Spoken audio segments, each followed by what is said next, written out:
Hello and welcome to my channel. I am Stephanie. This is the week 29, July the 18th through the 24th wrap up.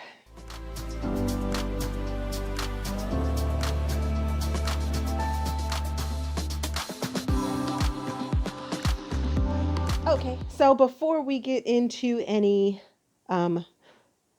into anything that I was reading last week, let's give a little life update, I guess. So this week was kind of boring. If you watched today's Reels compilation, you would have noticed that I'm feeling quite imposterish. My numbers are down on all of my social media platforms. My posts aren't being seen. My videos aren't being seen. The algorithms are changing daily, and there is a lot of suppression of art and everything like that. So it's kind of frustrating and difficult, but at the same time, I'm going to continue to put these out. However, I may be pulling back on the videos that I offer over on my YouTube channel. I don't know. I just haven't really decided. I haven't been getting very many views on my Tuesdays and Thursday videos, so I might just drop it down to like one video over there. But I will be continuing this video every Sunday for you guys to talk about the books that I have read in full depth and everything like that. I really appreciate you guys. You guys are supporting me. And with that continued support, I can continue to read and have less, I guess, pressure, what have you, to perform, because I know you guys are paying for this and you guys are watching this.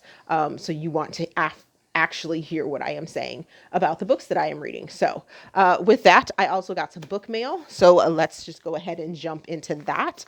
This first package, I'm not exactly sure. I know where it came from. Okay. Now that I'm sliding it out, I'm sorry guys, I don't want to, it has my address all over it. So it is from the amazing Katie Richards, and this is the next book in the West Investigation series for the Harlequin Intrigue line. I am super excited about this. It's called Missing at Christmas, and this deals with the brother that was hinted at the last one. And he is I believe he's a private investigator, but it says, stunned when the attack victim he rescues is Andy Williams, the woman that he never forgot. So it's almost like the one that got away kind of situation. And I am here for this. I'm super excited to read this. This is the next book. I was here for it after I finished the last book in this series. And I'm super excited to get more West investigations going on. I also received my box for my Harlequin Desire line books, and let's see which books I received this month.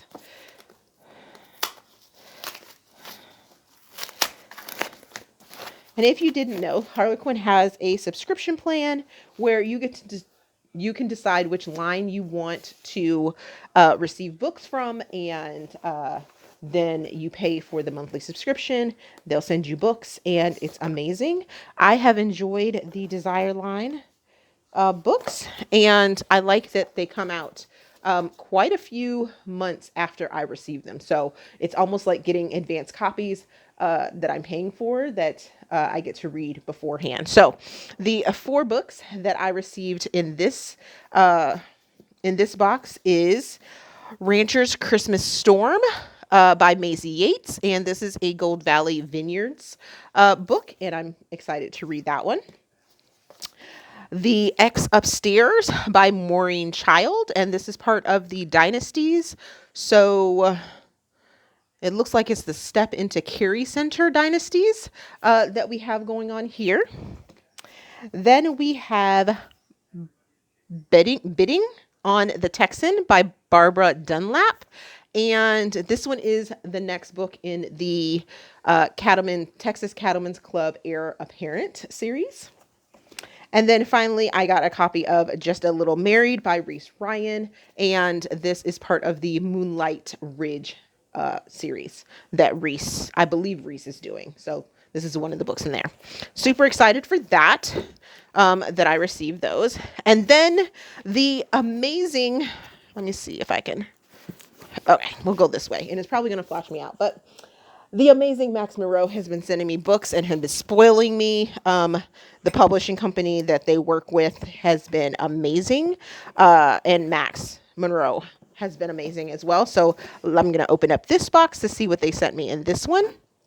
If you saw my TikTok, I believe it was, or a couple weeks ago, I received a package from them with 2 books in it, and now we have this package. So let's see, what did they send me in this one? Oh, wow, it's a full-on box for this one, so I have goodies in here as well. Let's go ahead and open those up.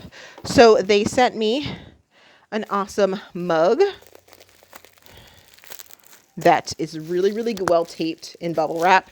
And it says, "Reading romance is lit." Wish I could show you guys. I'll take a picture of it to show you guys later.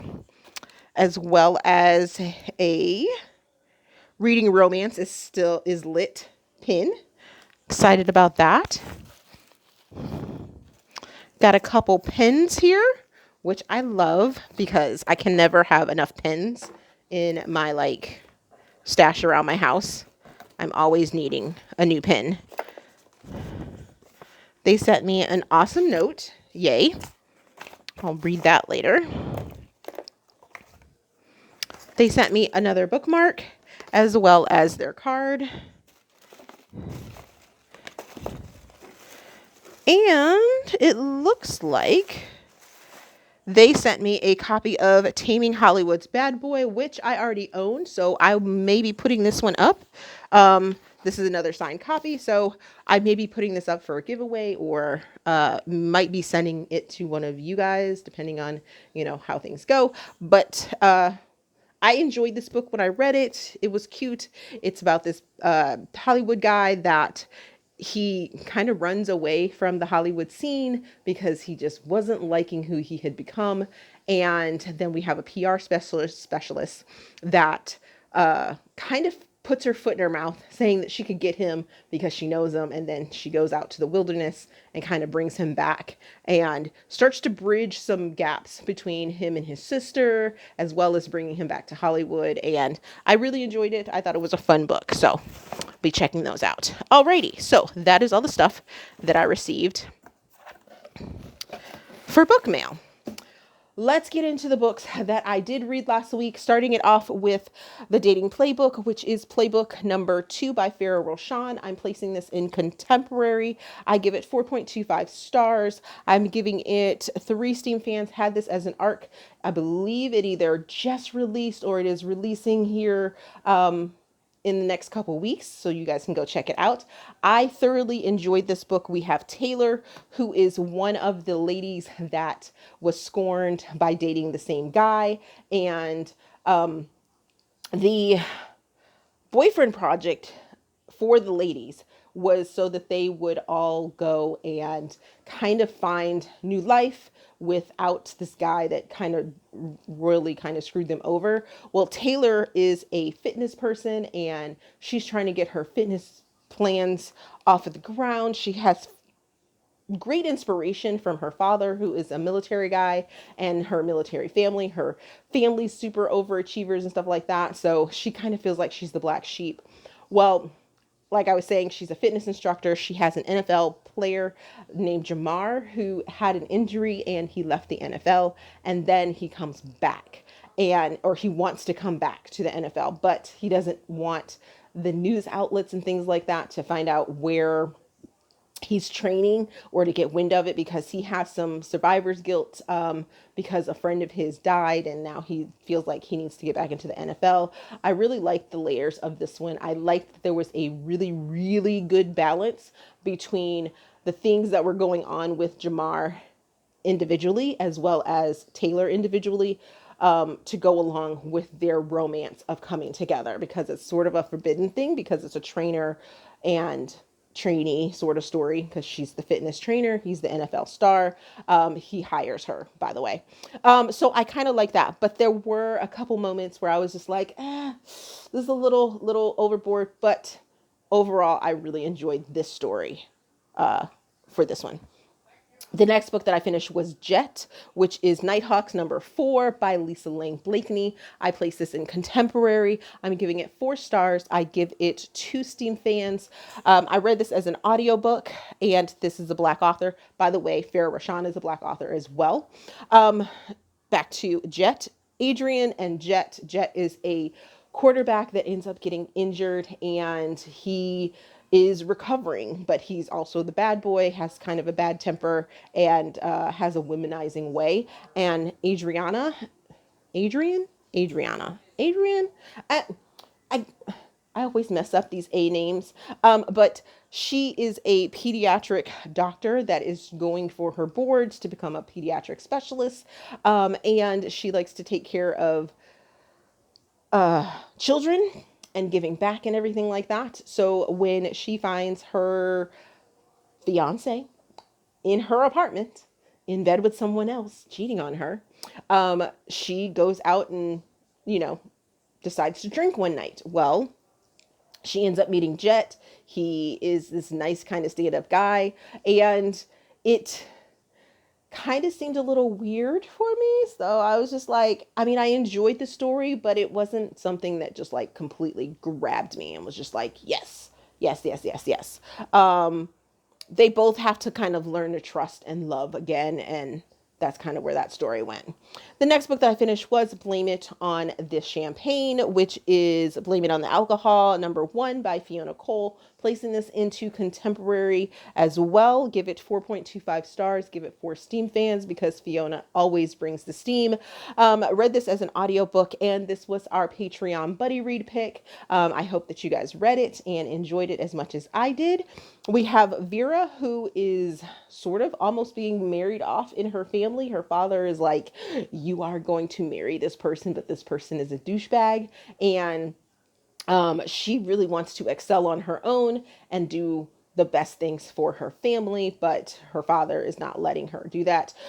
Through the story, you find out the history of her family. Then we have Nico, who is a rival sort of company, but at the same time is willing to give Vera a chance on proving herself and hires her in the job. And then you find out there's this sort of revenge plot that's going on as well. I don't want to give away too much of the story, but let's just say Vera and Nico end up, hooking it up and doing some things and finding some attraction. And yes, secrets, lots of secrets, some twists and turns. And I was here for this story. I really, really enjoyed it. The next book that I finished was Perfectly Unhinged, which was Unhinged Love Duet #1 by Chrishawn Evette. Place this in contemporary. Give it 4 stars. Give it 3 Steam fans. Read it as an ebook. It's available on KU. This is another Black author and was one of the Patreon buddy read picks. I went ahead and wanted to read it still. So I did. And this kind of left me kind of like on the fence. I'm not exactly sure where my feelings are for this book at this point. So we have Mia and we have Adrian. There was some issues that I had with the story. In the story, the word intern was used a lot where it should have been internship. And at moments, it kind of threw me out of the story because every single time it said intern instead of internship, I was like, internship. I was internally like saying it in my head. But the two of them, Mia and Adrian, are supposed to be working together, but did they have a one night stand? I don't remember if there was a one night stand. There is a semi cliffhanger that is left on, but Adrian doesn't want to date. He's like a womanizer. He only uses women for one thing. And Mia is like, no, if you're going to be with me, then, we need to do this all the way. And it's like, she's chipping at him. He's like this grumpy guy. She's not necessarily sunshine. So they both kind of annoyed me in being grumpy and grumpy together. But I am intrigued to find out what ends up happening with the story. So I'm looking forward to finishing this duet. The next book that I finished was Phenomenal X, and this is Hard Knocks #1 by Michelle A. Valentine. I am placing this in contemporary as well. I'm giving this one 4 stars, giving it 3 Steam fans. Listen to it as an audiobook, and this has content warnings for child abuse, child trauma, drug usage, and drug sort of issues within their life. Arranged marriage, another one for arranged marriage, but not in a good way.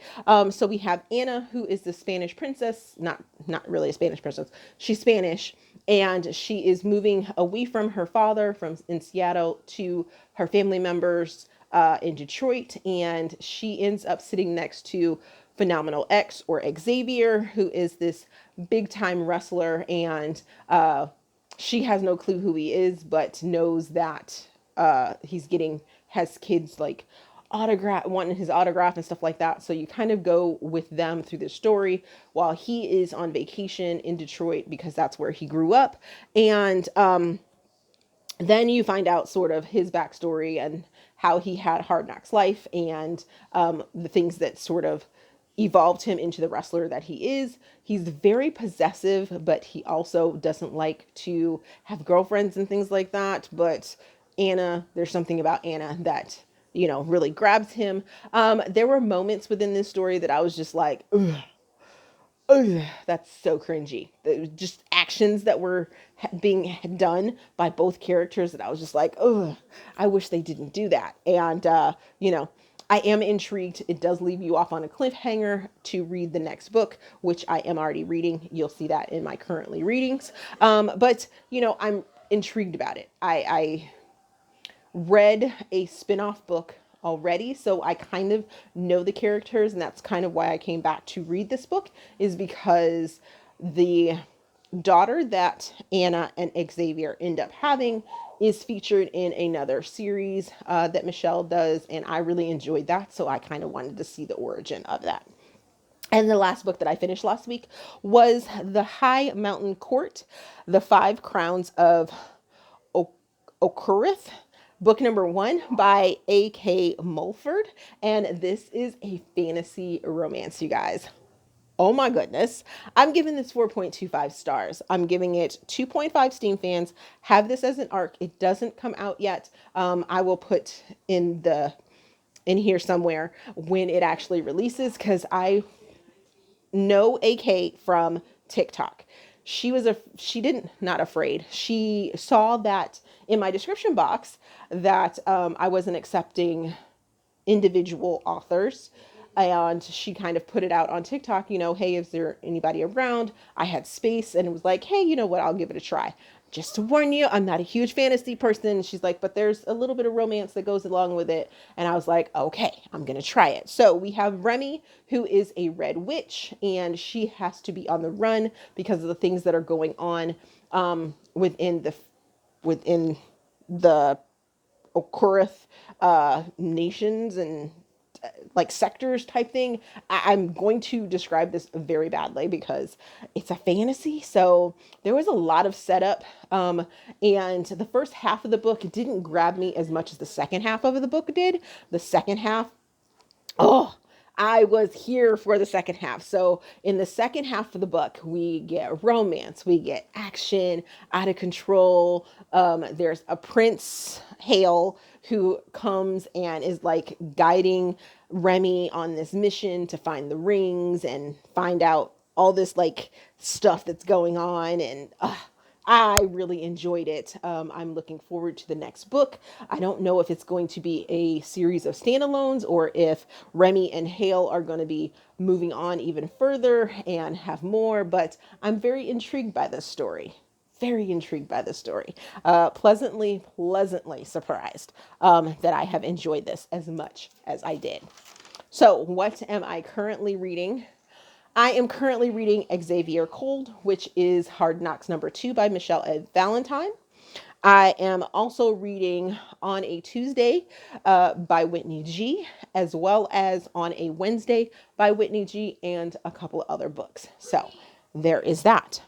Other than that, I have nothing else going on. I'm going to be reading a couple more books. It's about a week away for kiddo to fly to Florida and I've all of a sudden got an accent, to go to Florida to swim at the big show. Right now we're completely involved in the whole Olympics because swimming is king in this house. That is our thing, because it's his thing. So we're here to support any way we can. Other than that, thank you guys for watching, and I will see you in another video.